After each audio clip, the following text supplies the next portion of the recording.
Las noticias, protagonistas y tendencias del momento. César Miguel Rondón, en Conexión Radio. La voz que cuenta la historia mientras ocurre. Muy buenos días. Son las 9:00 de la mañana de este miércoles 6 de diciembre del año 2023.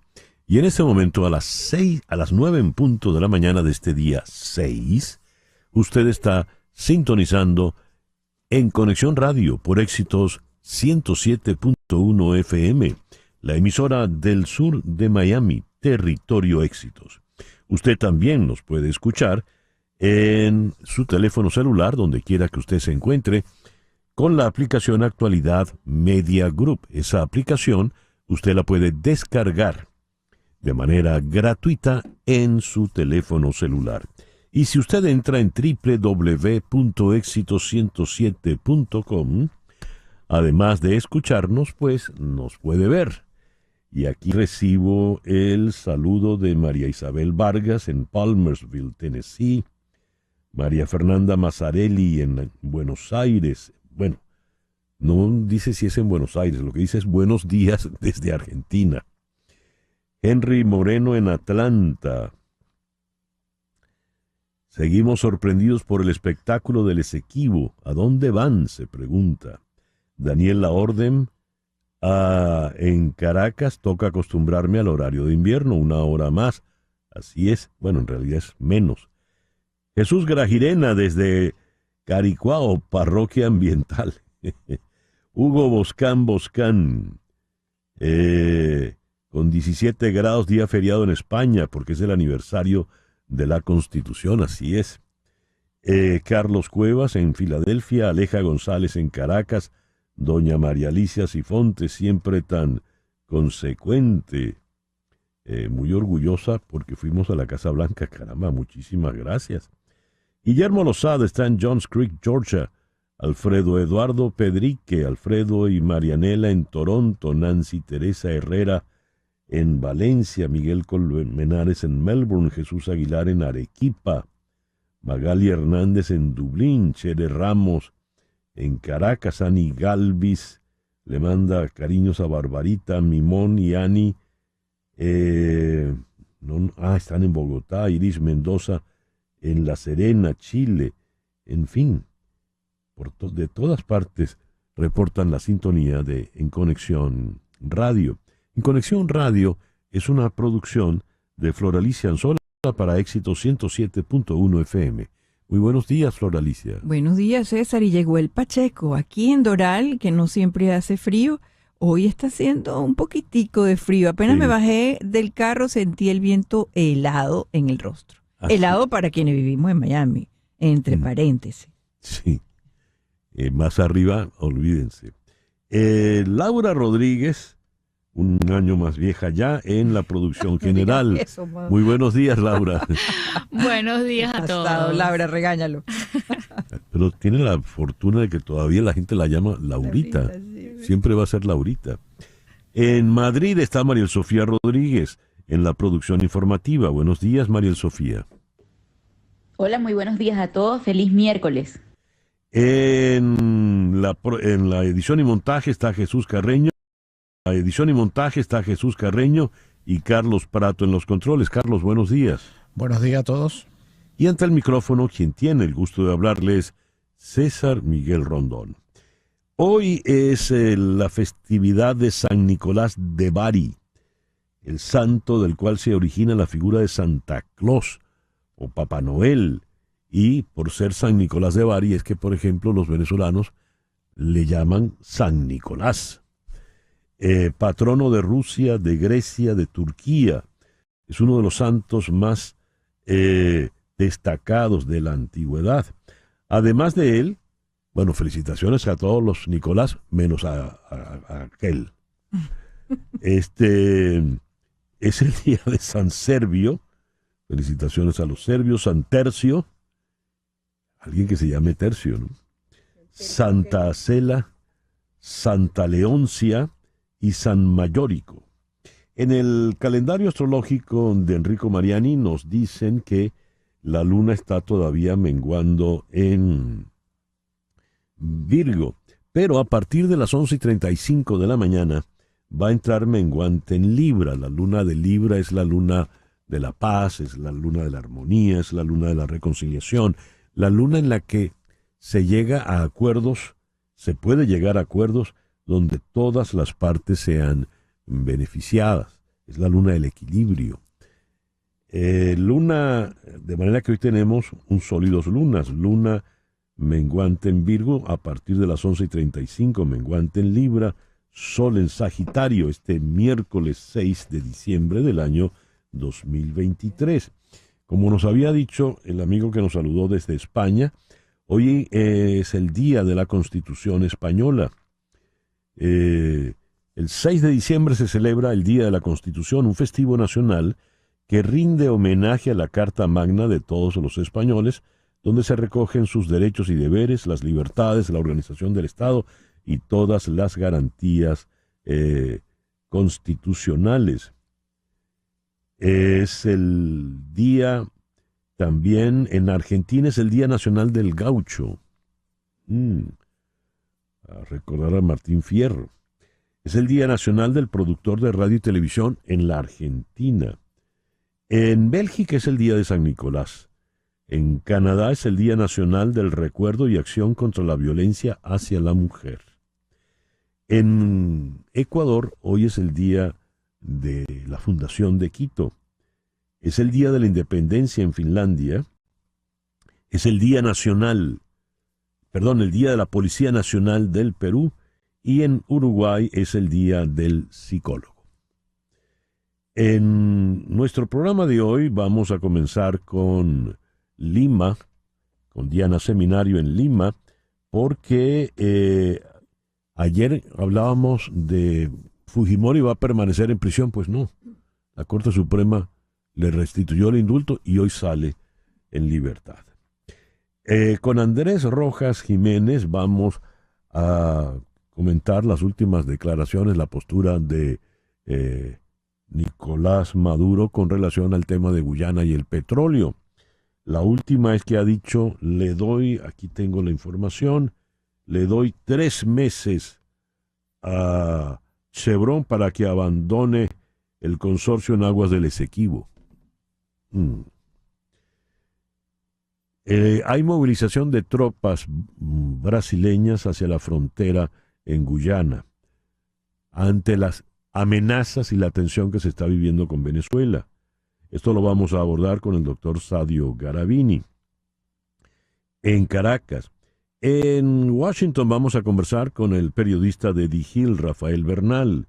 Hoy es el cuarto debate entre los candidatos republicanos, pero solo van a ir 4 porque ya se ha retirado. Solo quedan 4. Va a ir DeSantis, Ramaswamy, Christie y la señora Nikki Haley. Trump, por supuesto, no irá al debate. Esto lo vamos a abordar, ya decía, con Rafael Bernal. En San Salvador vamos a hablar con Jaime Ramírez Ortega. El deterioro de los derechos humanos en El Salvador es alarmante desde que entró en vigor el régimen de excepción, según un informe de Amnistía Internacional. Nuestro compañero Rafael Nadal se va a adelantar. Rafael Nadal no es compañero nuestro. Lo tratamos como si fuera compañero. Quisiéramos.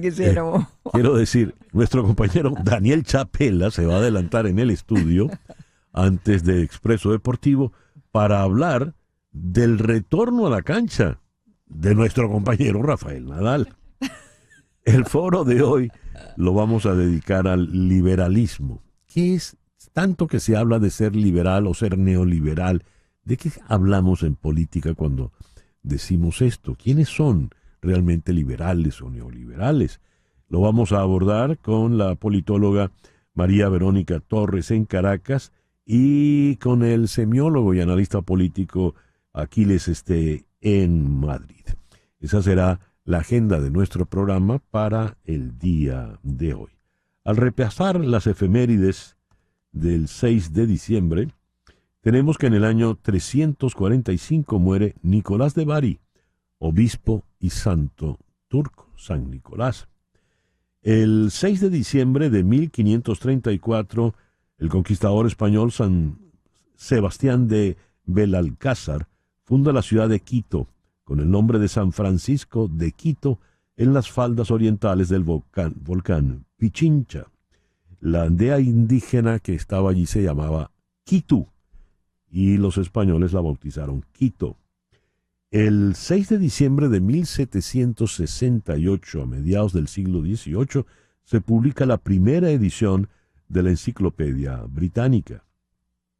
El 6 de diciembre de 1865, en Estados Unidos, casi todos los estados ratifican la enmienda número 13, 13ª enmienda a la Constitución de los Estados Unidos, mediante la cual se abole la esclavitud. El 6 de diciembre de 1877 se funda The Washington Post.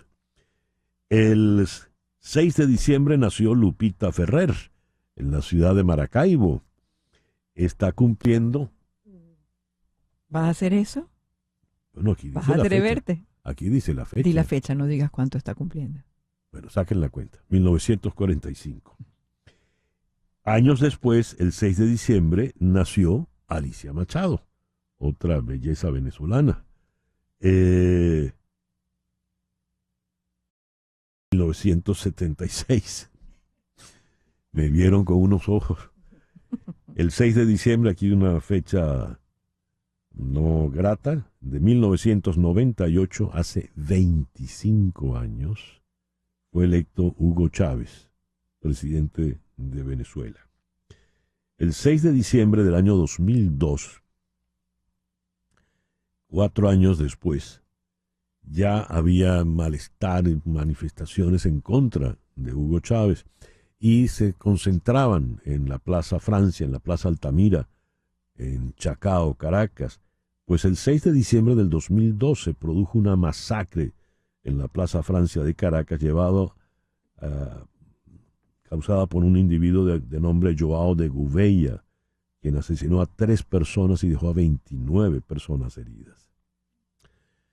Qué pena. Al entrar en las efemérides musicales, ayer cerramos con este tema. Ayer cerrábamos con el Take 5 de Dave Brubeck, porque el 5 de diciembre del 2012 falleció Dave Brubeck. Pero hoy abrimos con el mismo tema y con el mismo Dave Brubeck, porque el 6 de diciembre de 1920 nació Dave Brubeck. El 6 de diciembre de 1940 nació en Matanzas uno de los grandes soneros cubanos que hizo carrera en grande en Nueva York en los años 70 con Estrellas de Fania. Hablo de Justo Betancourt. Y el 6 de diciembre de 1949, a los 61 años, falleció una de las leyendas del blues, Lead Belly. Y a las 9:15 hacemos contacto con la oficina de Hani Martínez Ward, tu abogada de accidentes.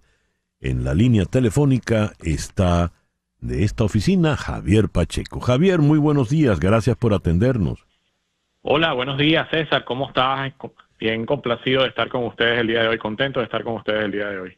Javier, ayer nos decía Hani, lo dijo además con una carcajada muy graciosa, muy pícara: si usted es el culpable, no nos llame.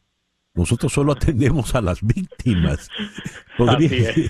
Por favor, coméntanos esto, Javier. Sí, es importante saber que la representación de un abogado de accidentes va a cualquier persona que haya sido la víctima. Es decir, cualquier persona que haya sido víctima de un accidente, independientemente sea chofer, sea el pasajero, o sea un peatón, o sea un ciclista, tiene derecho a la representación legal y a hacer un reclamo por lesiones. Entonces, cuando las personas tienen un accidente, la mayoría de las veces el policía en la escena del accidente indica de quién fue la mayor responsabilidad del accidente, y esa es la manera más fácil de determinar cuál es el responsable. Sin embargo, hay muchas situaciones en las cuales el cliente no sabe quién fue el culpable, y ahí es cuando es importante hacer la llamada, ¿Por qué? Porque nosotros, con la experiencia que ya tenemos, nuestro equipo está totalmente entrenado para hacerle una evaluación al caso, haciéndose preguntas bien sencillas, y ya sabemos, de acuerdo a la descripción del accidente, de acuerdo al reporte que el policía dio en la escena del accidente, podemos ahí determinar quién es el culpable. Independientemente de que la persona sea culpable, si nos llama, le podemos dar las recomendaciones de qué es lo que debe hacer para poder resolver el problema en el que se encuentra, ¿no? Pero definitivamente sí, es gracioso, no es tan gracioso realmente, pero solo representamos a personas que hayan sido víctimas de accidentes, y la representación legal va en 3 aspectos básicos. Lo primero, lo que es la parte del daño a la propiedad, lo que es el daño del carro. En segundo lugar, lo que es la parte del tratamiento médico, si la persona tiene dolor, molestias o tiene alguna lesión producto del accidente. Y la tercera parte importante es la posibilidad de recuperar compensación económica, que no es otra cosa que dinero en el bolsillo que las personas se pueden llevar si han sido víctimas de accidentes. Muy bien. Por ello es que usted tiene que tener guardada en la memoria de su celular el teléfono de la oficina de Hanny Martínez Ward. Se lo digo de inmediato. 855-DOLOR-55. 855-DOLOR-55. Que equivale a 855-365-6755.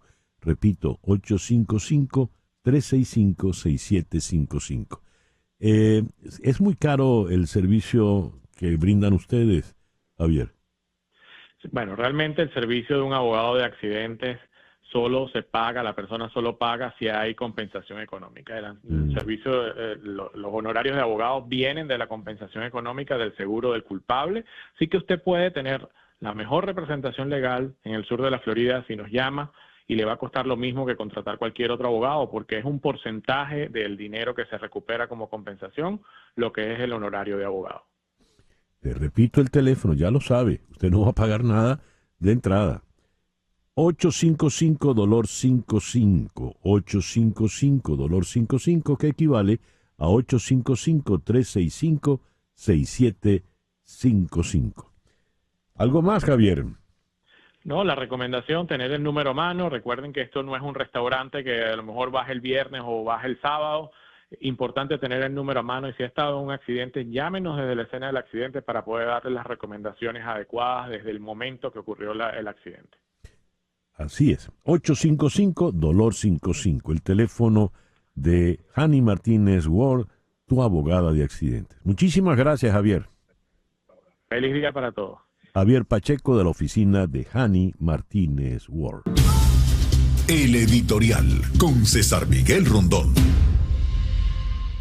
El comentario editorial de esta semana, tanto el del lunes como el del martes, lo hemos dedicado a los resultados del referendo consultivo, originalmente no vinculante, pero después ultra vinculante, que se llevó adelante el pasado domingo en Venezuela. Referendo consultivo sobre el territorio Esequibo, la Guayana Esequiba, como se le dice en Venezuela. En ambos editoriales, repasando las cifras oficiales brindadas por el Consejo Nacional Electoral, quedó claro que la votación fue magra, muy, muy poca.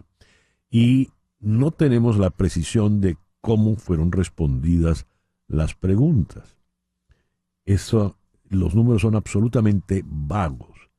Tan vagos que se está hablando pues sobre un hecho del cual se pudo prescindir. Porque en definitiva el mandato popular no se ha visto, no se concretó. Pero en todo caso, como decía, pues el régimen procede como si en efecto el pueblo venezolano masivamente hubiese votado masivamente afirmativo por la recuperación del Esequibo. Ayer el señor Maduro anunció pues que él va a poner en marcha el mandato que él recibió el día domingo.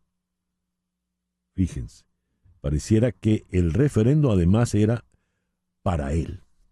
Pues bien, para profundizar el fortalecimiento de los equipos de defensa y los lazos de diálogo. ¿Con quién va a dialogar?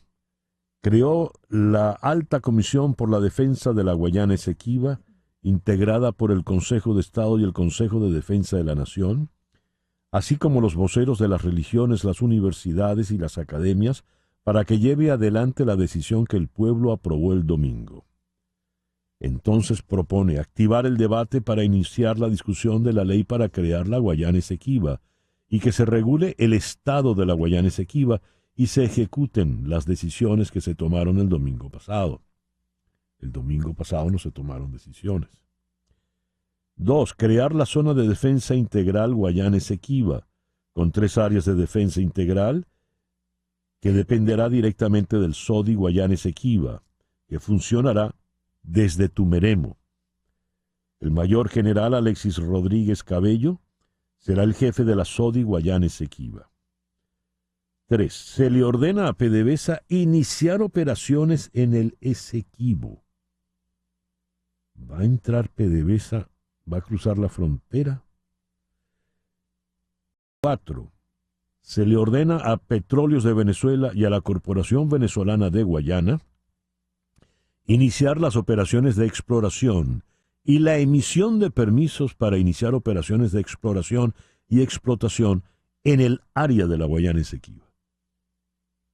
Esto es, entren, crucen la frontera, invadan.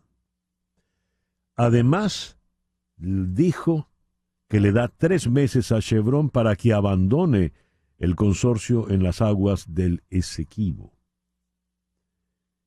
Chevron es la que está operando en Venezuela.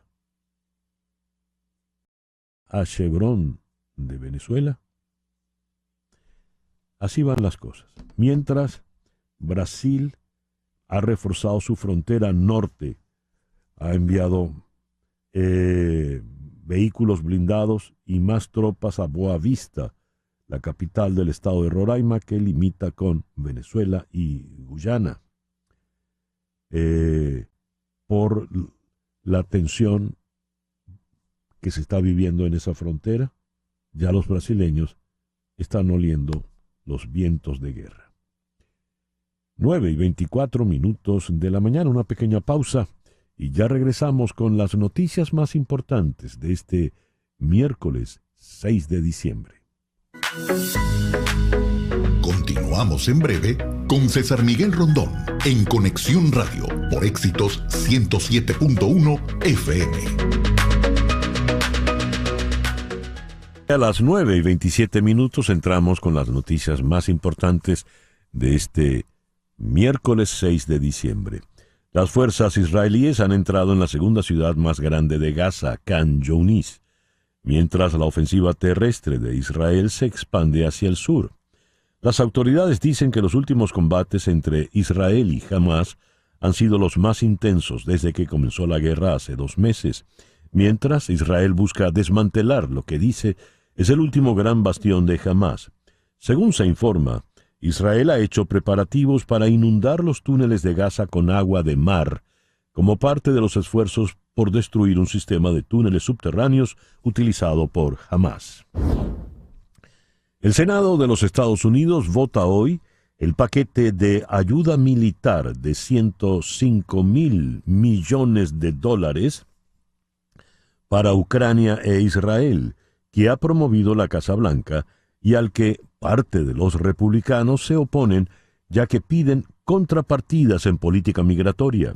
Ruslan Stefanchuk, presidente del Parlamento de Ucrania, dijo ayer a Punchbowl News, al culminar su reunión con el Congreso de Estados Unidos, la velocidad del avance de las tropas ucranianas depende directamente de la velocidad del suministro de armas a Ucrania.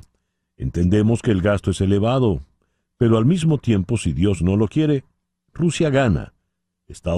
Pero al mismo tiempo, si Dios no lo quiere, Rusia gana, Estados Unidos tendría que gastar mucho más porque Putin no se detendría. Eso dijo Stefanchuk, haciendo referencia al artículo 5 de la OTAN. La petrolera estadounidense ExxonMobil está centrada en producir petróleo en Guyana para ayudar a ese país en el conflicto fronterizo con Venezuela por el territorio del Esequibo, según reseñó Bloomberg. Podemos hacer lo que podemos hacer, que es asegurarnos de que estamos ayudando al gobierno de Guyana, produciendo los recursos de manera eficiente. Eso dijo Darren Woods, director de ExxonMobil, a la agencia Bloomberg en la cumbre climática COP28 en Dubái. Woods aseguró que no apoya financieramente al gobierno de Guyana y afirmó que la ExxonMobil solo está limitando su papel al ámbito de su experiencia, que es básicamente ayudarles a desarrollar sus recursos de forma responsable. El subsecretario de Estado para el Hemisferio Occidental, Brian Nichols, reclamó que haya un proceso expedito y transparente para habilitar a María Corina Machado antes de que sean convocadas formalmente las elecciones presidenciales de 2024. Dijo el señor Nichols, es clave tener un proceso expedito y transparente para autorizar la candidatura de la señora Machado. Se tiene que tomar una decisión rápidamente. Tienen que demostrar la valentía de aceptar un candidato serio y fuerte de la oposición. Hay una candidata que goza del apoyo de la plataforma unitaria. Es un proceso que tiene que concluir antes de convocar las elecciones para que ambos candidatos estén en pie de igualdad. Eso lo dijo en un evento en el Atlantic Council. El deterioro de los derechos humanos en El Salvador es alarmante desde que entró en vigencia el régimen de excepción, según un informe de Amnistía Internacional presentado ayer en San Salvador. El informe titulado Detrás del velo de la popularidad, represión y regresión en materia de derechos humanos en El Salvador. De acuerdo con Amnistía Internacional, en El Salvador se estableció que hay una profundización de un enfoque punitivo y represivo en materia de seguridad pública.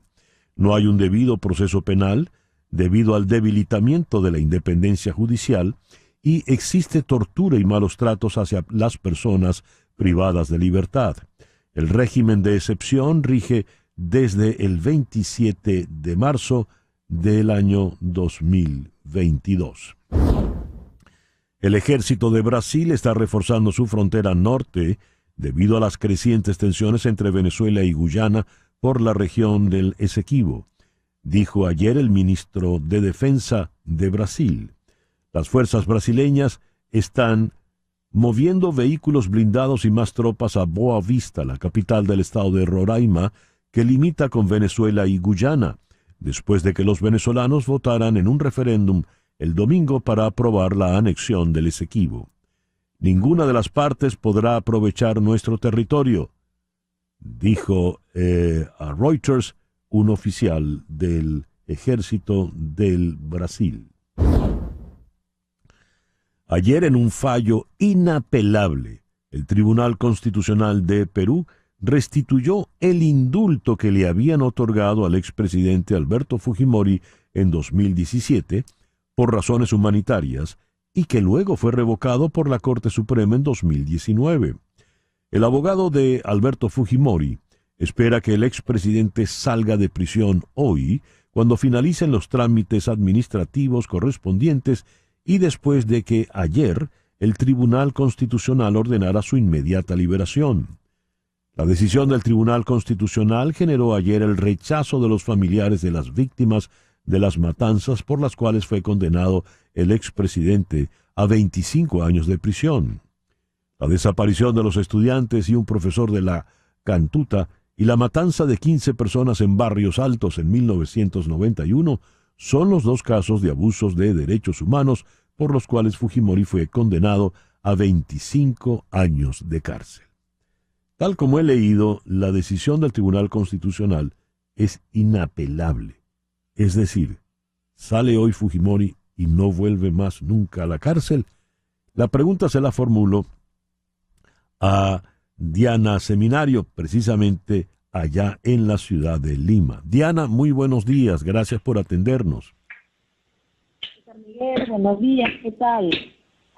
Efectivamente, Alberto Fujimori, según una declaración, más que una declaración, una determinación, le dice al Poder Judicial, le dice al Instituto Penitenciario que deben dar la libertad a Fujimori de inmediato, es decir, declara fundado, dice el documento, el recurso de reposición en el extremo de la ejecución directa y ordena al INPE, que es el Instituto Nacional Penitenciario, poner la inmediata libertad de Alberto Fujimori, y dice además que llama severamente la atención al juez que le negó la libertad cuando ellos hicieron la semana pasada una primera. Entonces, efectivamente, Fujimori debería estar libre. Y además hay una cosa bien importante que anota el Tribunal Constitucional, que dice que declara la falta de competencia de la Corte Interamericana de Derechos Humanos en la supervisión del cumplimiento de sentencias. Entonces, creo que esto marca un quiebre en el sentido que la Corte Interamericana de Derechos Humanos fue la que en abril del año pasado, del 2022, le exhortó al Perú a que no ejecute la sentencia del Tribunal Constitucional que ratificaba el indulto a Fujimori que le fue revertido. En abril el tribunal dijo que salga en libertad, pero la Corte Interamericana de Derechos Humanos exoral, que es el máximo ente que interpreta la Constitución en el Perú, ha dicho pues que se debe dar una libertad inmediata y dice en lo que demore la ejecución de esta medida. Así que el Perú está, buena parte de los peruanos estamos a la espera de lo que va a ocurrir. ¿Qué consecuencias políticas traerá esta situación? Quiero decir, Fujimori en libertad. Diana. Sí, debería, no te escuché la última parte, ¿lo puedes repetir? Sí, por favor? sí, cómo no. ¿Qué consecuencias políticas trae esto? Fujimori en libertad.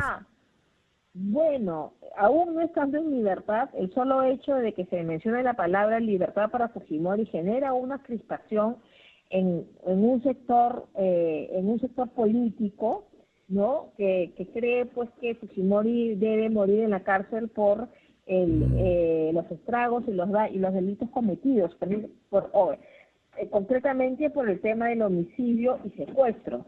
El homicidio de los estudiantes de la Cantuta, ¿no? Y secuestro. Perdón, el homicidio de Barros Santos y el secuestro de la Cantuta. Bueno, Fujimori se acusaba por ese tema de autoría mediata. Una figura nueva en nuestro... Sí, se da una crispación, un enfrentamiento, pero más que nada político, porque diversos medios de comunicación ayer han hecho encuestas públicas y la mayoría, he visto una anoche, la última que vi era, más del 70% de la población cree que Fujimori ya debe salir libre. Él ha cumplido 16 años en el penal de Barbadillo, que es donde van los presidentes presos.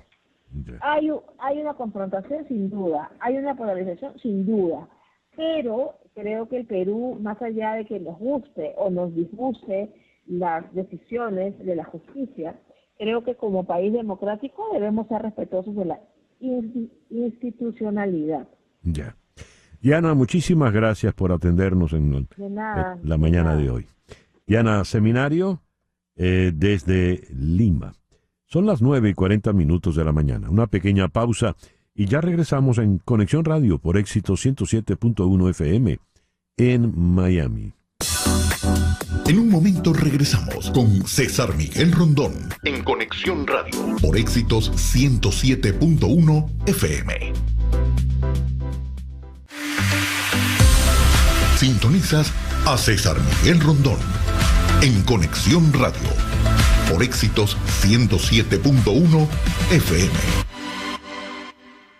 9:44 de la mañana. Contratar los servicios de un abogado de inmigración es un asunto serio porque establecerse en Estados Unidos requiere de trámites que debes realizar solo con abogados con mucha experiencia y conocimiento del sistema. Y ese es el caso de las abogadas de Canelo Fadul Immigration. Ellas son especialistas en todo tipo de visa y suman Más de 55 años de experiencia, asesorando desde la visa, la solicitud de la visa, hasta la obtención de la residencia y posterior ciudadanía. Si necesitas asesoría para inmigrar y establecerte en Estados Unidos, llama al 844-8MIGRAR. 844-8MIGRAR, que equivale a 844-864-4727. Di que llamas de mi parte y la primera consulta será gratis. También puedes escribir a inmigraya@canerofadul.com. Canero Fadul Immigration, reputación, confiabilidad y efectividad. Leo esta noticia. Nicolás Maduro envió un mensaje de advertencia a las empresas petroleras que participan en actividades de exploración y explotación petrolera en Guyana y que al mismo tiempo tienen algún tipo de sociedad o están en negociaciones con Petróleos de Venezuela. Si bien Maduro directamente no las nombró, el mensaje de entrada tiene destinatarios: Chevron, Repsol y posiblemente Shell. ¿Qué implica esto? Cuando Maduro dice tiene 3 meses para abandonar cualquier operación en el Esequibo. Vamos a Caracas, allí en la línea telefónica está el periodista Andrés Rojas Jiménez, editor de Petroguía. Andrés, muy buenos días, gracias por atendernos. Buenos días, César Miguel, para ti, tus radioescuchas, todo tu equipo de producción, y antes que nada felicitarte por tu participación en ese encuentro del Día de los Venezolanos en Washington, y sobre todo por la entrevista con Juan González. Muchísimas gracias, Andrés, me honra mucho, me honran tus palabras, de verdad. Yendo al tema, porque me has logrado sonrojarme. Sí, no, pero la entrevista tiene que ver mucho, obviamente, con lo que vamos a hablar. Exactamente, sí. A ver, cuando Maduro dice tiene 3 meses a Chevron, ¿qué está diciendo? ¿Lo va a echar le va a romper el acuerdo con PDVSA? ¿Aló? Ayer presentó, digamos, aquí hay una realidad, que Chevron tiene participación en Guyana.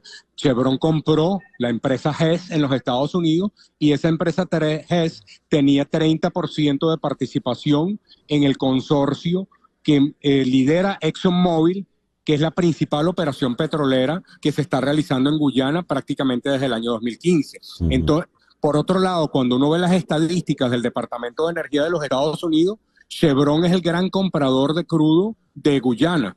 Entonces, pero Guyana, Chevron también, con la flexibilización de las sanciones que se acordó hace más de un año, ha tenido un rol estelar en Venezuela. Entonces tiene esta dualidad entre estar en Venezuela y estar en Guyana. Entonces aquí viene la gran pregunta, que él habló, podemos sentarnos a conversar, dijo el presidente Maduro. Imaginamos que ya habrá sido convocado el presidente de Chevron Venezuela, que sigue siendo todavía Javier La Rosa, para conversar cómo quedan, digamos, sus actividades en Guyana simultáneamente a las que tiene en Venezuela. Uh-huh. A ver, el volumen está subiendo, ¿ah? Absolutamente. Sí, Brasil envía tropas a la frontera. Y leo esta información que envía Mariano de Alba desde Madrid. El gobierno de Guyana reaccionó a los anuncios del gobierno venezolano calificándolos de una amenaza inminente. Dijo que sus fuerzas armadas están en alerta máxima. Se prepara para denunciar la situación ante el Consejo de Seguridad de Naciones Unidas. ¿A dónde va a llevar esto? Porque con la misma, Maduro ayer fue fuerte contra ExxonMobil. Le ordena a Tarek William Saab que investigue la supuesta red de financiamiento de ExxonMobil a grupos políticos de la extrema derecha venezolana que se pusieron al servicio de la petrolera y del gobierno de Guyana.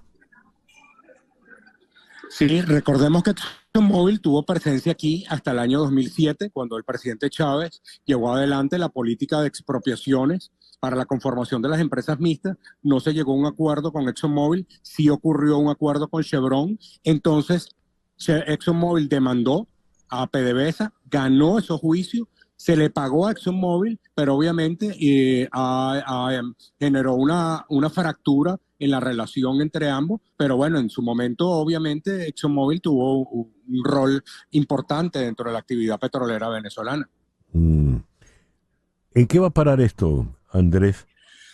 Porque bueno, con la misma Maduro le ordenó a PDVSA que comience a hacer estudios, investigaciones en el territorio Esequibo.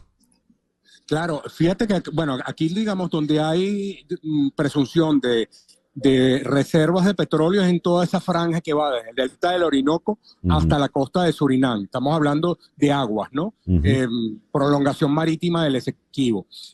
El problema se agrava en septiembre de este año cuando Guyana anuncia unas nuevas licitaciones en una zona, porque hasta ahora donde está la parte de operación de ExxonMobil está prácticamente en todo el frente de la prolongación de lo que estrictamente pasaría a ser Guyana. Pero estas nuevas licitaciones sí entran un poco en la discusión. Y ya ha habido impases de barcos exploradores de reservas de crudo que han sido interceptados por navieros de la Armada. Entonces el punto es, PDVSA con esta filial que se creó llamada PDVSA Esequibo va a otorgar licencias. ¿Qué empresas van a aceptar ir si tienen las dudas? Porque una de las razones por las que Guyana ha acelerado la resolución de esta controversia es porque las mismas empresas no quieren participar en aguas o en áreas que estén bajo litigios entre dos países, en este caso Venezuela y Guyana. Ya. La ExxonMobil, el imperio estadounidense por detrás, el Comando Sur, están incubando un conflicto militar ahí en esa zona, refiriéndose al Esequibo, que hace más de 100 años que la amenaza venía por esa zona y los británicos amenazaban con invadir y tomar el oriente de Venezuela. Esa es una cita textual para Nicolás Maduro. A manera de conclusión, ¿hacia dónde vamos? Mira, bueno, en principio tener esperanza de que esto no termine en un tema bélico, César Miguel. Ahora, en términos, a mí siempre me gusta citar mucho mi experiencia. Yo creo que soy de los pocos venezolanos, César, que conoce Guyana. En el primer gobierno de Carlos Andrés Pérez, en el segundo, estoy hablando de 1990, había la intención por parte del gobierno de Pérez de fomentar la cooperación, la inversión privada venezolana en Guyana. Se inauguró en esa oportunidad el Centro Venezolano Guyanés en Georgetown para poder impartir la enseñanza del español e incluso se abrió la ruta Caracas-Georgetown de Aeromal, que fue la razón por la que yo estuve. Creo que cuando uno visita Guyana, César, entiende que es un país muy pobre, entiende cuál era el pensamiento que había en la lógica del presidente Pérez de fomentar la cooperación, es decir, de evitar, de buscar la vía del diálogo y fomentar todo el tiempo la cooperación y fomentar el aporte cultural. Creo que eso sí lo ha sabido hacer muy bien Brasil, no lo ha sabido hacer Venezuela. Ya. Andrés, muchísimas gracias por tus minutos en la mañana de hoy, sobre todo por esa información, esa observación final, muy, muy interesante. Gracias, Andrés. Gracias a ti, César Miguel. Andrés Rojas Jiménez, editor de Petroguía desde Caracas, 9:55. Las noticias de este momento en Conexión Radio. ¿Y qué noticias tenemos en este momento, Flor Alicia? Bueno, una que te dedico y después de esa información y esa conversa con Andrés Rojas Jiménez, pues nos cae bien un dulcito, ¿no? Y es que ayer fue reconocido el bolero, César, como Patrimonio Inmaterial de la Humanidad.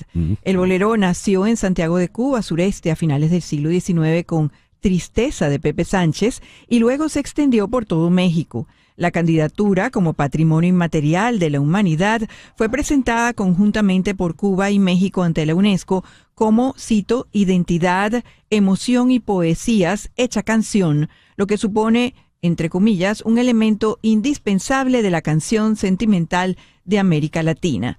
En 1932, Consuelo Velázquez, conocida popularmente como Consuelito, lanzó Bésame mucho, el más internacional de los boleros que interpretaron Nat King Cole, Frank Sinatra y los Beatles. Eso lo sabes bien. El cine de oro mexicano también fue clave en la difusión del género, con interpretaciones del legendario Pedro Infante o el compositor y poeta Agustín Lara.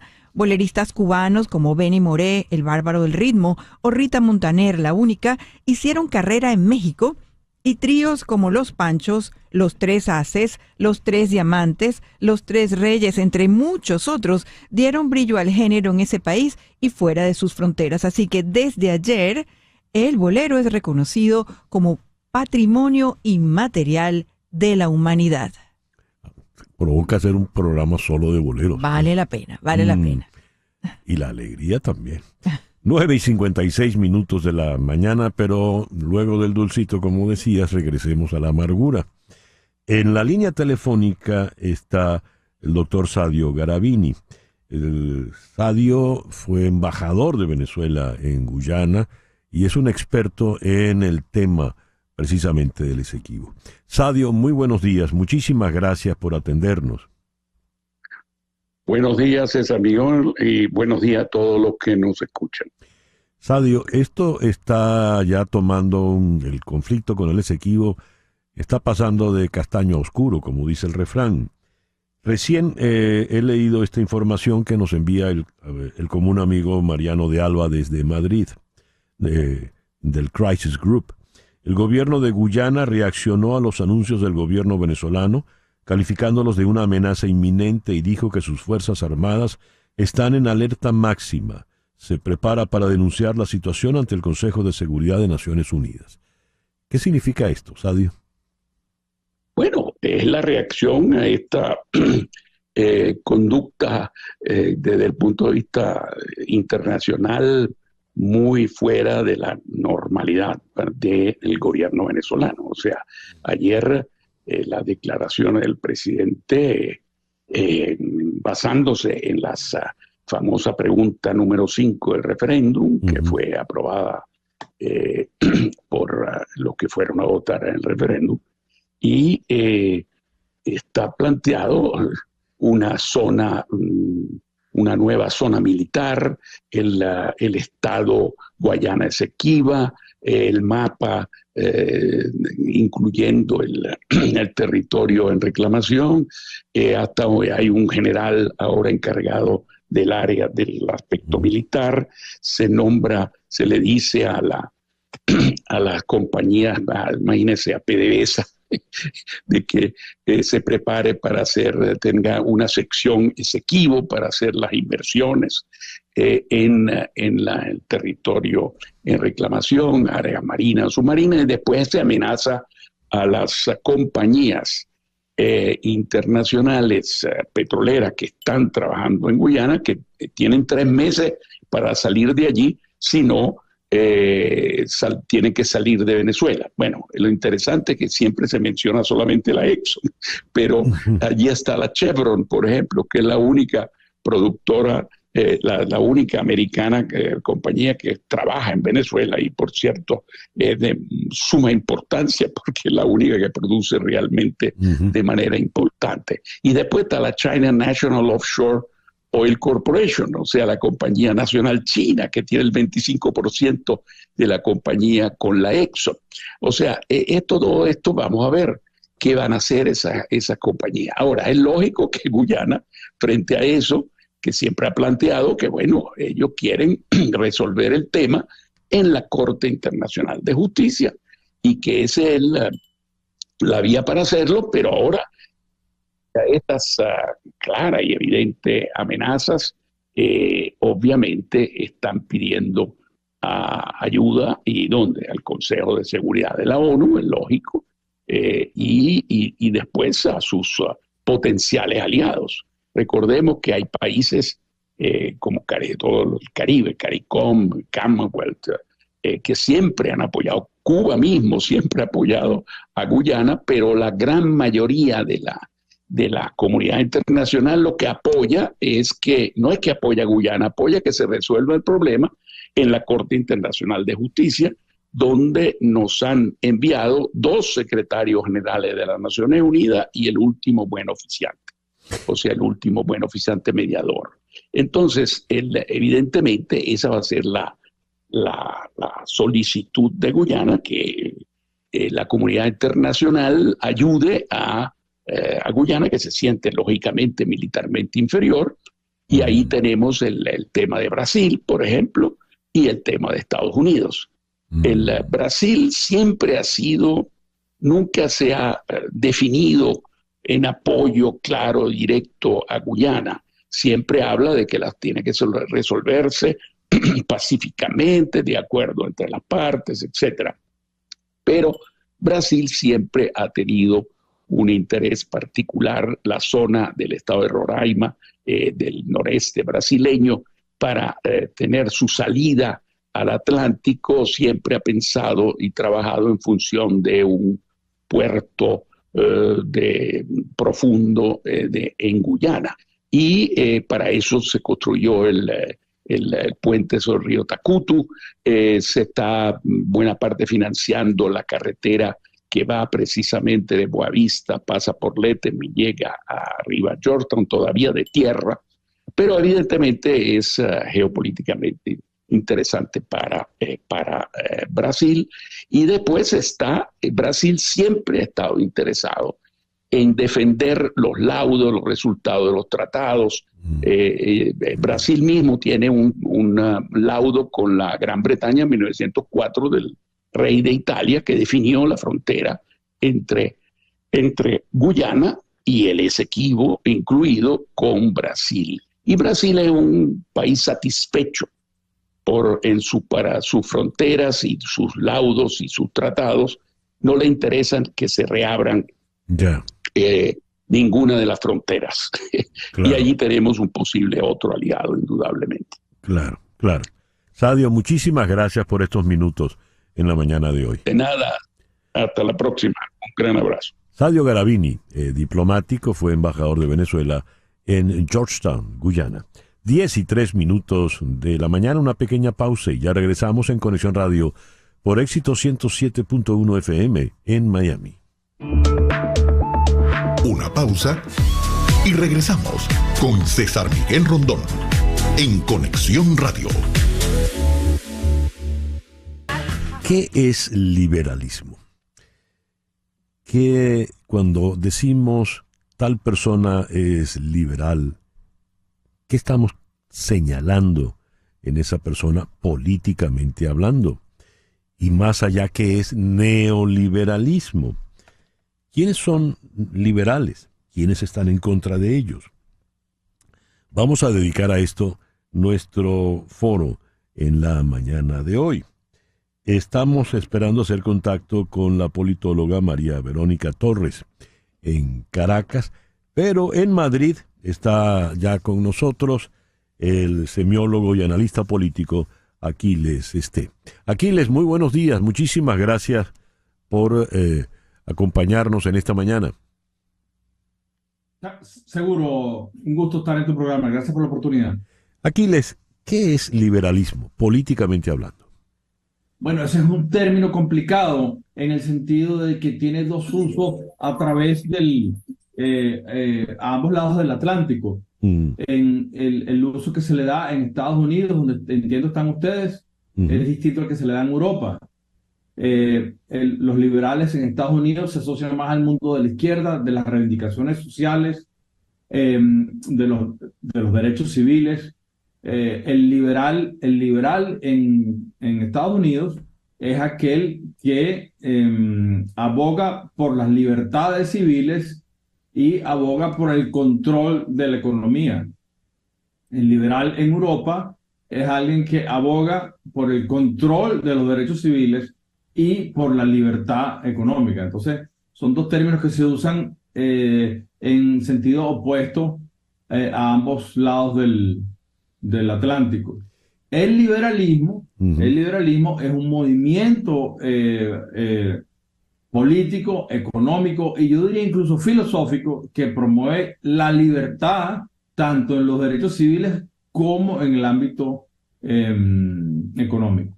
En el caso venezolano, cuando se acentúa esa filosofía de izquierda del régimen chavista, se empieza a señalar a los neoliberales, casi de una manera despectiva y endemoniada. En ese sentido, ¿qué era o qué es el ser neoliberal?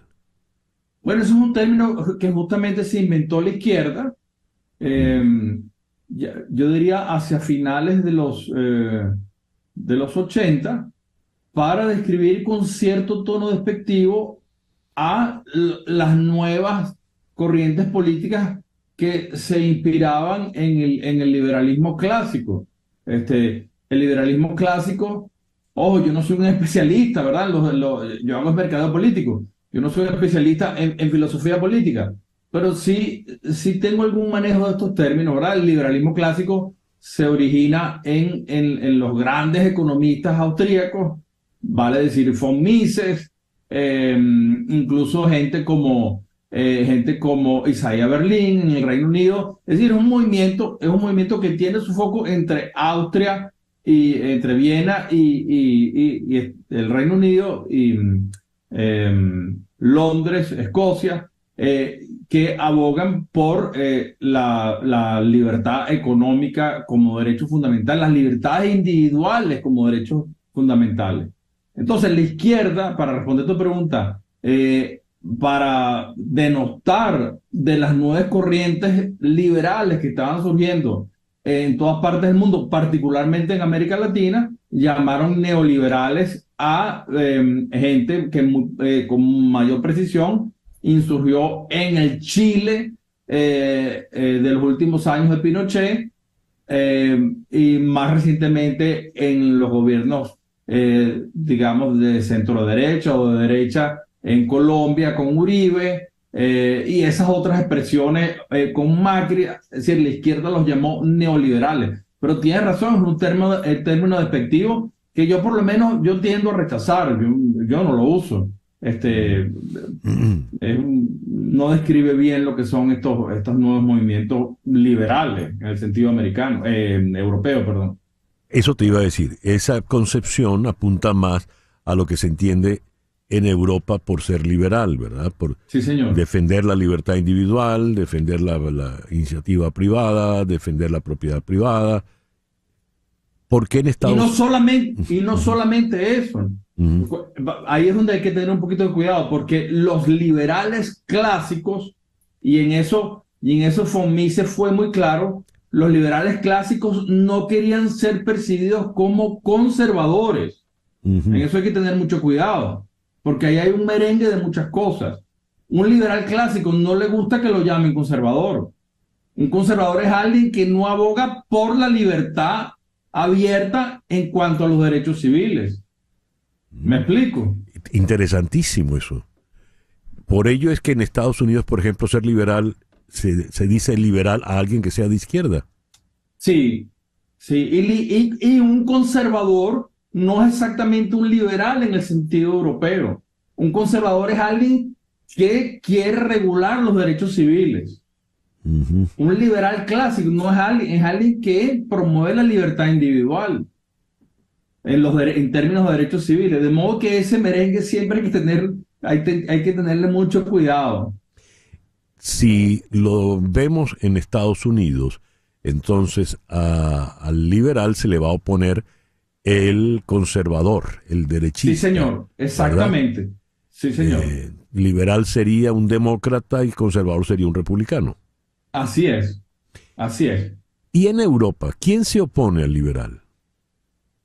Bueno, según la concepción que hemos estado conversando. Bueno, esencialmente la izquierda, porque la izquierda hace un esfuerzo para meter al liberal, o por lo menos al liberal clásico que lo hay en Europa, en el cajón del conservador. Pero el liberal auténtico no se define como conservador. Por cierto, el liberal auténtico, si pudiéramos usar ese término también que es peligroso, en los Estados Unidos se llama libertario. Ese es un movimiento que existe en los Estados Unidos. y tienen su expresión política, que es el Partido Libertario. Lo que pasa es que, bueno, no ha tenido mucho éxito electoral en las últimas elecciones, pero en Estados Unidos existen los libertarios. ¿Y qué son los libertarios? Es un grupo político que promueve las libertades civiles y las libertades económicas, que no les parece para nada coherente ni simpático que promover la libertad económica implique aporrear, censurar o minimizar los derechos civiles, las libertades civiles. Eso está vivo en los Estados Unidos y yo creo, si me preguntan, que va ganando espacio poco a poco en el mercado electoral americano. Para entender lo que refieres como la concepción europea, pensemos en el caso español, por ejemplo, actual, que es tan complejo, tan difícil. Hoy que se está celebrando el Día de la Constitución allá en España. ¿Quién es liberal en España y quién se le opone? Muy buena pregunta. Por ejemplo, es que eso todo depende de percepciones. Aquí ha surgido con relativa fuerza, para mí, en mi opinión, todavía es un partido de nicho, Vox, que esencialmente a mí me parece que es más un partido conservador que un partido liberal en el sentido europeo, ¿no? Entonces, y hay, por supuesto, hay sus liberales en España, en el sentido europeo, nuevamente, pero Vox es más un partido conservador que un partido liberal en ese sentido. A Vox no apoyaría nunca el aborto. Vox no apoyaría nunca, digamos, temas clásicos, reivindicaciones clásicas de la izquierda. No es un partido feminista que anda empeñado en las reivindicaciones de las mujeres o de las minorías étnicas en España, etcétera. Es más un movimiento conservador. Sí, está en contra del movimiento LGBT, por ejemplo, ¿no? Bueno, sí, no son esas sus banderas, no son esas sus causas. Sus causas son causas clásicas del movimiento conservador. Por ejemplo, decirle no a las fronteras, a la inmigración, o al menos a la inmigración ilegal, ponerle un parado a todo este revuelo moral que están viviendo las sociedades occidentales, ¿sabes? A todas estas sexualidades nuevas, ¿sabes? Afirmar que un hombre es un hombre, una mujer es una mujer, ese tipo de reivindicaciones que son reivindicaciones clásicas del movimiento conservador. Y ante eso, ¿cómo queda, por ejemplo, entonces el Partido Popular, que es el partido tradicional de la derecha española? Bueno, el Partido Popular es una marca política que se ha desdibujado mucho en los últimos años, porque a la izquierda del Partido Popular le creció Ciudadanos, no sé si tú recuerdas. Claro. Y a la derecha del Partido Popular le creció Vox. Entonces ellos quedaron como ensanduchados entre esas dos fuerzas que les ha restado fuerza. Ciudadanos ya prácticamente feneció, pero Vox está creciendo. Entonces, de hecho, muchos de los fundadores de Vox provienen del Partido Popular. Estaban a la derecha del Partido Popular. Entonces, ¿qué es el Partido Popular hoy en día? Bueno, es un partido que uno asociaría más es más un partido de centro derecha que tiene más cerca las causas clásicas de lo que uno podría llamar la socialdemocracia europea. Está bastante dibujado el PP como marca política. Ya. Y la socialdemocracia europea en España era el PSUV. Que ya exactamente. No... Que también se ha desdibujado, porque claro. el PSOE o el PSOE, como se llama acá. Perdóname el lapsus, dije PSUV. No, sí, no le decimos a nadie, yo te guardo el secreto. Sí, por favor. El PSOE empezó siendo un partido socialdemócrata en ese sentido clásico que uno entiende la socialdemocracia europea, y hoy es un partido, que tiene adentro componentes de la, casi que yo diría, de la extrema izquierda. Es decir, de hecho, al punto de que hay gente en España que ya considera que el PSOE no es un partido de Estado, como se dice, ¿sabes? Que promueve y fiscaliza y protege los grandes intereses del Estado español. Eso lo hablábamos en otra oportunidad. El PSOE, bueno, mira, coño, se ha puesto a dividir la propia integridad de España. Entonces, mira, que son causas de la izquierda más extrema aquí en España. Ya, interesantísimo esto, de verdad. Aquiles, te agradezco mucho pues que nos hayas acompañado en la mañana de hoy. Siempre es un gusto. Saludos a todos. Gracias. Aquiles Esté es semiólogo especializado en mercadeo político y nos habló desde Madrid. 10:23 de la mañana, una pequeña pausa y ya regresamos.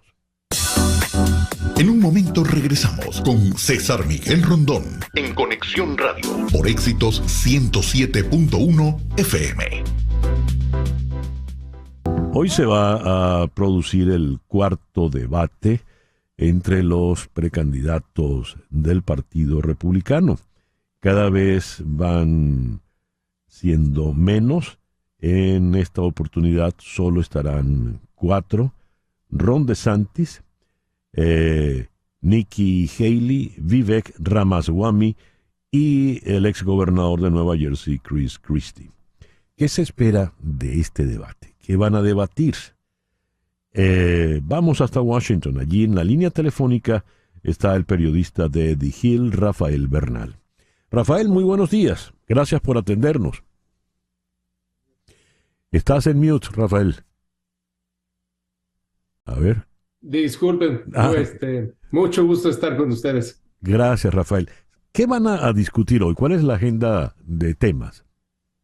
Pues es la misma temática de los primeros 3 debates y es esta misma temática, digamos, detenida porque finalmente este es un debate para llegar al segundo lugar. Uh-huh. El expresidente Trump está en primer lugar, entonces lo que hay que ver es qué tanto se apega cada uno de los candidatos al trumpismo, digamos ya casi el trumpismo clásico. Sabemos que Chris Christie es el que es diferente de estos 4, el que ataca más frontalmente al expresidente Trump, no solo en su comportamiento, sino en parte de sus ideologías. Y también vamos a ver qué tipo de ataques hay entre ellos. Pero fuera de eso, en términos de contenido, yo no esperaría nada muy diferente a los primeros 3. En el tema migratorio, por ejemplo, se va a hablar de una manera muy agresiva. Ron DeSantis tiene unas líneas ya muy practicadas sobre el tipo de violencia que planea ejercer en la frontera y en contra de México, bueno, dentro de México, más bien. Nikki Haley va a seguir con su postura de ser más o menos el adulto responsable en el cuarto. Vivek Ramaswamy va a seguir con su postura de decir las cosas que más se reflejen en medios sociales, por decir las cosas más choqueantes que pueda decir. Y Chris Christie va a seguir con su postura de atacar a Trump y decir que Trump está llevando al Partido Republicano hacia la derrota. De los 4, Ron DeSantis comenzó con una apelación nacional, ¿verdad? A nivel nacional se decía, este es el eventual sustituto de Donald Trump, pero se ha ido como desinflando y la señora Nikki Haley ha ido subiendo. ¿Cómo están ellos dos en este momento? Parece que están empatados. Hay encuestas que los tienen a ella un poquito más arriba. En general, él ha estado 1 o 2 puntos arriba de ella. Y recordar que siempre este empate es empate por el lejano segundo lugar, porque el expresidente Trump está subiendo en las encuestas entre los republicanos. Parece, la última que yo vi, un 60% de los votantes de primaria republicanos piensan votar por Trump. Entonces, Ron DeSantis empezó su carrera, su contienda presidencial temprano, buscando quitar al expresidente Trump, decir que él era Trump sin los comportamientos más problemáticos del expresidente, pero que ideológicamente era básicamente lo mismo y que iba a lograr más porque tenía mayor experiencia ejecutiva. Al principio parecía que muchos votantes republicanos oyeron este mensaje y les gustó este mensaje, pero ha ido bajando en lo que sus participaciones en los debates no han sido tan buenas. Su campaña es un verdadero desastre. El Super PAC, la organización de fuera que lo está apoyando, ha tenido despidos, ha tenido problemas financieros.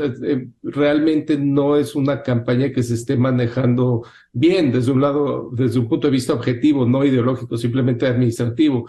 Y Nikki Haley, por otro lado, es muy consistente. Es alguien que sí tiene experiencia, también fue gobernadora, fue embajadora ante Naciones Unidas, tiene experiencia manejando al expresidente Trump porque estuvo en su gabinete y finalmente es alguien que le da una buena perspectiva al Partido Republicano como un partido que sí acepta mujeres y minorías en posiciones de liderazgo. Entonces ella parece que va de subida, pero realmente todas estas encuestas no nos dicen gran cosa hasta que se empiecen a dar las primeras primarias. Con los primeros resultados vamos a ver quién efectivamente tiene fuerza política y quién simplemente, bueno, es participante de estos debates y ya.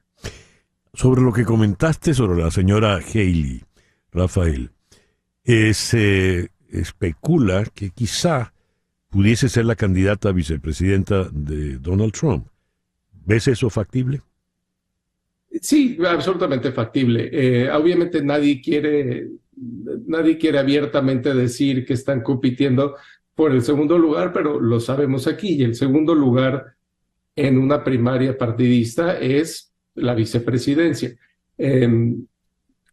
Es factible, al mismo tiempo Trump va a escoger a alguien que lo haga sentir cómodo a él. Él ya no tiene la necesidad que tuvo en el 2016 de escoger a alguien que le atrajera un sector del partido. Escogió a Mike Pence porque Mike Pence estaba dispuesto a hacerlo y la mayoría de los republicanos no estaban en ese momento, pensaban que iban a perder, y porque Mike Pence atraía al público evangélico del Partido Republicano.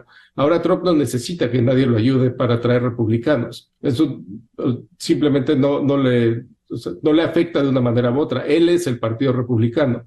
Entonces también puede ser que se ponga en una posición más fuerte Nikki Haley o incluso Ron DeSantis para tener un argumento para ser el vicepresidente de Trump, pero finalmente la decisión es de Trump y nada que hagan ellos le va a cambiar su opinión. Es un poco terco el señor. Hay un detalle, y es que la subida de Trump es tan notoria que en algunas encuestas está incluso por encima del presidente Biden. ¿Es así? Correcto, sí. El presidente Biden ha encuestado mal toda su presidencia desde el principio. Eso no ha sido su punto fuerte, digamos, comunicar su mensaje. Los republicanos lo han atacado muy efectivamente con el tema de la frontera, lo han atacado muy efectivamente con el tema de su edad. Sea justo o injusto usar ese tema, ha sido muy efectivo en contra del presidente Biden. Sin embargo, estas son encuestas muy tempraneras. No sabemos cómo el electorado que no está la parte del electorado que sí vota, pero no está tan involucrada en la política, cómo van a responder al expresidente Trump y cómo está, y su nueva propuesta, digamos, de revancha en contra de sus enemigos. Según Vanessa Jacklich, Biden reconoció que se presenta a las elecciones porque no podemos dejar que Donald Trump gane. Es decir, él asume Biden que él es el único que puede derrotar a Trump. Sí, bueno, es el único que lo ha hecho, ¿no? Y realmente Trump ha participado en 2 elecciones. Entonces, no sé si estadísticamente sea el mejor argumento que presenta Biden. También Biden dijo que él no está seguro si se hubiera postulado para un segundo término en el poder, si no fuera porque Trump es el que está, es el republicano que está en la delantera. Eso, bueno, es probable. Biden pudo haber dicho, son 4 años y yo ya tengo edad de retiro, más que edad de retiro, y ya nos vamos, señores. Pero Biden sí parece estar convencido que él es quien está comprobado que puede derrotar a Trump y que lo puede volver a hacer, aunque hayan cambiado algunos factores. La edad de los dos candidatos es uno grande, Sí. desde el 2020. 2020, perdón. Sí. Rafael, muchísimas gracias por estos minutos en la mañana de hoy. Un gusto como siempre. Rafael Bernal de The Hill desde la ciudad de Washington, 10:36. Las noticias de este momento en Conexión Radio. ¿Qué noticias tenemos en este momento, Flor Alicia? Bueno, César, una que tiene que ver también con política aquí en Estados Unidos, y es que el representante George Santos, quien fue expulsado esta semana del Congreso de los Estados Unidos, ganará más dinero vendiendo clips cortos de Cameo. Y cuando vemos Cameo, la gente se preguntará, ¿qué es Cameo? Ya se los voy a mostrar porque me parece súper interesante. Y se trata de una página web donde las personas pueden pedir perfectamente a esa página que una celebridad, una ancla de un programa de televisión, o ahora en este caso un representante de la Casa de Representantes como George Santos, les grabe un mensaje para alguien, así como cuando te piden a ti, por favor, graba una felicitación para mi hermana. Uh-huh. Bueno, esta es una página que recoge eso, cameo.com, y la gente cobra por mandar esos mensajes. Ese señor va a estar ganando, según lo que comentó, $200,000, lo que lo pone por encima del sueldo que recibía en un año en el Congreso, ¿no? En la Cámara de Representantes. Dice que le han llegado muchísimas solicitudes de mensajes y que lo ha hecho a través de su nuevo agente. Incluso le han pedido que cante la canción I Knew You Were Trouble. Y en una de esas dijo un mensaje para un estudiante en donde dijo: hola Harper, me encanta que seas un estudiante tan dedicado en la Universidad de Nueva York. Ya sabes, mi no tan real major en Business Administration. ¿Lo dice quién? Pues por supuesto había mentido, como sabemos. George Santos. Increíble. Aquí está, te voy a poner la imagen para que la gente la vea rapidito. No, ya, increíble. Okay. Increíble.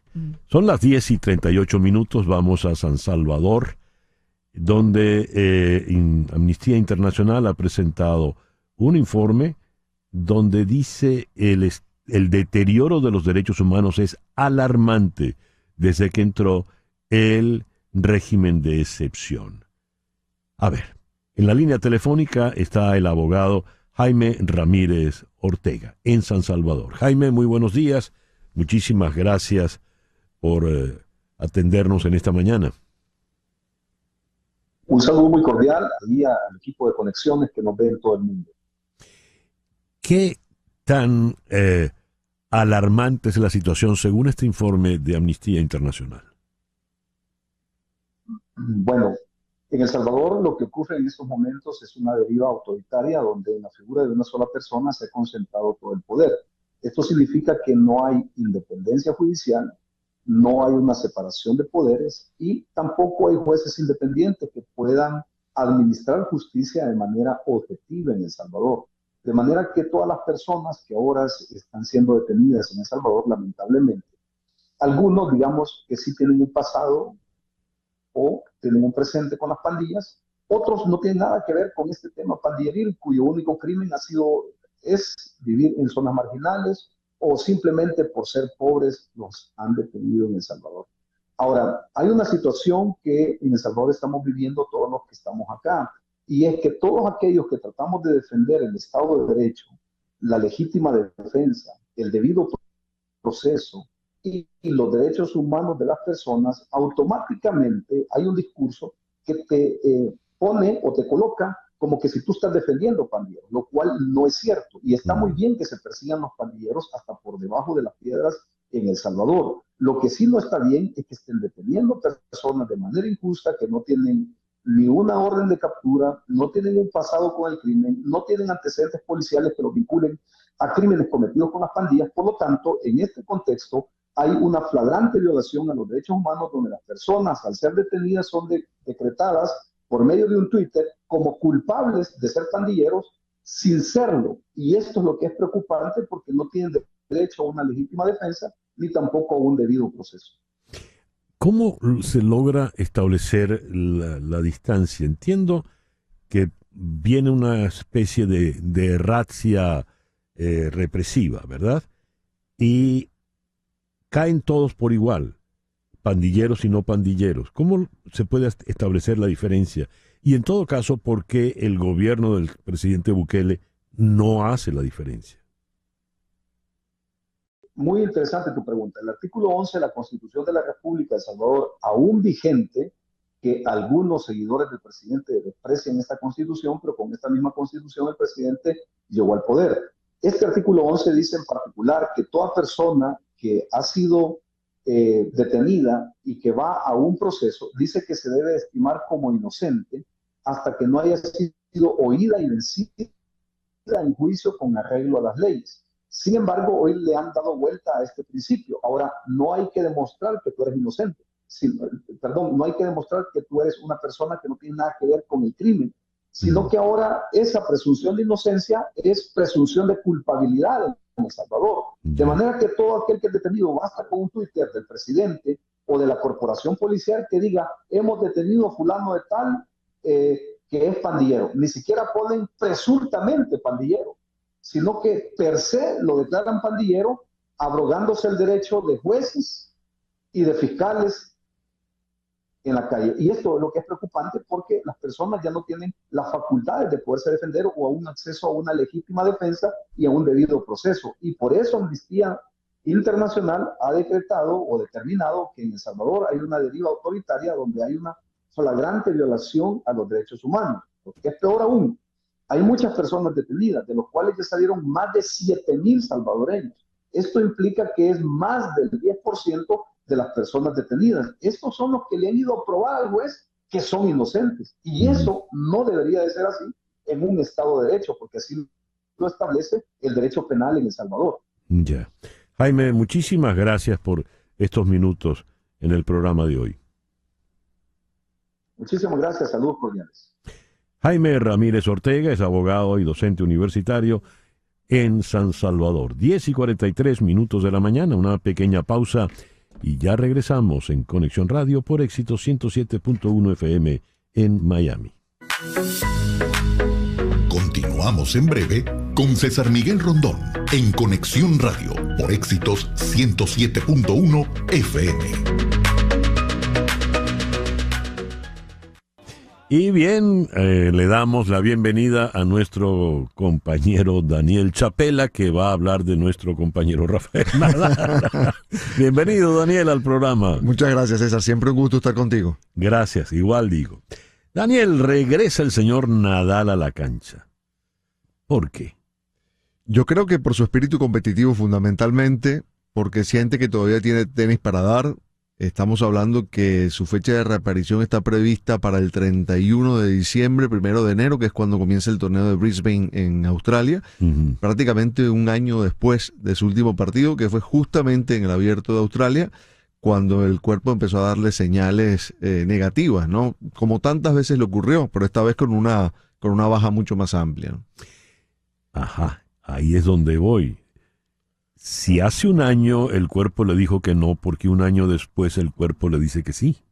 Bueno, él se sometió a una intervención quirúrgica, estuvo resistiéndose a la operación, les cuento, primero tuvo una lesión en el psoas ilíaco, después una dolencia ya de vieja data en la cadera, decidió operarse cuando vio que definitivamente los tratamientos más o menos agresivos no funcionaban y aparentemente tuvo buenas sensaciones cuando se comenzó a entrenar, poner el cuerpo a punto, pelotear. En octubre comenzó a hacer trabajo de cancha, sintió que podía, y yo creo que este tipo de atletas, cuando todavía sienten que hay una batalla más por librar, la quieren jugar hasta la última, ¿no? Y me da la impresión de que se quiere despedir a lo grande, quiere decirle adiós al tenis cuando eso ocurra, no alejándose por una lesión. Es decir, quiere despedirse, por ejemplo, en una despedida tan emotiva como la que tuvo Federer. Pero le toca rivales de envergadura, empezando por su compatriota, el jovencito, ¿no? Sí, sí. Carlos Alcaraz. No, sí. le toca un desafío bravo porque él va a arrancar con el ranking 663 de la ATP. Eso significa que aunque va a recibir invitaciones para los grandes torneos porque es Rafael Nadal, ganador de 22 grandes, va a tener que arrancar de abajo. Los cuadros lo van a poner delante de jugadores de alto nivel desde el comienzo. No va a tener el privilegio que tenía cuando estaba en el top de ser, digamos, el que más bien esperaba por los jugadores que arrancaban para enfrentarlos e ir superando rondas. Ahora va a ser al contrario. Se puede encontrar con Djokovic, por ejemplo, en segunda o tercera ronda de un torneo. Entonces, es una cuesta difícil de escalar, pero evidentemente en lo que empiece a ganar partidos, y de pronto algún título, ese ranking va a subir. Pero de comienzo, Australia mismo ya va a tener que comenzar con ese ranking tan bajo, ¿no? Ahora, físicamente, médicamente hablando, sí. ¿Qué dicen? No, está perfecto, ¿sí? Está perfecto, está plenamente recuperado. Lo que pasa es que Nadal de la trilogía de los Federer, Djokovic y él, ha sido el que más problemas ha tenido con su cuerpo, ¿no? Es verdad que Federer terminó retirándose del tenis porque tuvo una rodilla mal traer, un par de operaciones que no pudo volver. Se fue igual con una edad avanzada, pero digamos, Djokovic no ha dado signos de decadencia. Ha tenido alguna que otra lesión puntual, pero digamos no ha estado tan alejado del circuito por problemas físicos. En el caso de Nadal ha sido lo contrario, comenzando por un problema en el pie izquierdo, problema crónico que arrastra desde el 2005. Ha ido probando con distintos tratamientos. Al final consiguieron uno que le permite al menos jugar sin dolor, pero ha tenido problemas musculares, tuvo problemas en la espalda. Hace 2 años tuvo 2 lesiones abdominales el mismo año, que lo sacaron del circuito por varias oportunidades. Es decir, ha tenido muchos problemas físicos y me da la impresión de que si se siente bien, él tiene como objetivo por lo menos jugar Roland Garros y los Juegos Olímpicos de París, que serían sus 4º Juegos Olímpicos, ¿no? Él ya ha ganado la medalla de oro olímpica, algo que no ha podido conseguir Djokovic, por ejemplo, pero se ve que tiene eso en mente, sobre todo porque los Juegos Olímpicos van a ser en París y se van a jugar en las mismas canchas de Roland Garros, ¿no? Va a cumplir 38 años en junio, sí. El 3 de junio. Ya es una edad avanzada para el tenis de alta competencia, ¿no? Lo es, sí. Claro, está el ejemplo de Djokovic, que es un año menor y que se mantiene tan vigente, pero por supuesto que es un aspecto a considerar porque a estas edades la recuperación de las lesiones no es la misma que cuando se es joven, ¿no? Él va a tener que demostrar y demostrarse que su cuerpo está apto para la alta competencia. Lo decía en una declaración que emitió él ayer a través de sus redes sociales. Hubo una primera declaración la semana pasada anunciando que volvía y una segunda ayer donde expresaba cuál era su sensación. Él decía, no estoy preocupado tanto de si voy a ganar partidos o cuán competitivo vaya a ser. Hay cosas que me preocupan más allá de eso. Y hablaba de no tener ansiedad, de no ponerse la vara tan alta, de tener paciencia con él mismo, entendiendo que el comienzo va a ser lento, que necesita ir paso a paso, justamente porque su cuerpo lleva 1 año de inactividad, sí. Que tú lo has dicho, a esa edad es complicadísimo. Tú decías, él quiere retirarse a lo grande y no por una lesión, pero puede ser peor el intento. Es el riesgo que corre, sí. Evidentemente hay un riesgo allí. Yo creo que si él en algún momento de ese retorno llega a sentir que el cuerpo no le responde, se va a ir. Ya veo.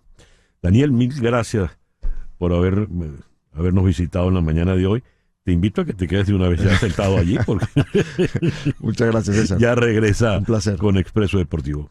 Daniel Chapela. Son las 10:53 de la mañana. Y con don Pedro al fondo nos vamos por el día de hoy.